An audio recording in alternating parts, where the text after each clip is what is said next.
Got a dopamine rush, got a major league crush when you're next to me.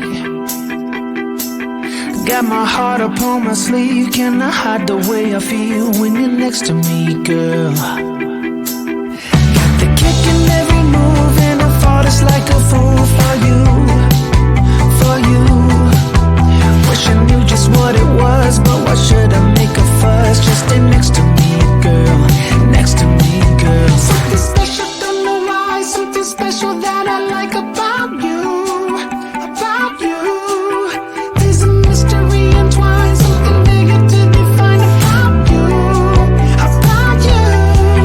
You're the only one to see, got me down on my knees, taken by your gravity. And I just know you got that something, something special about you.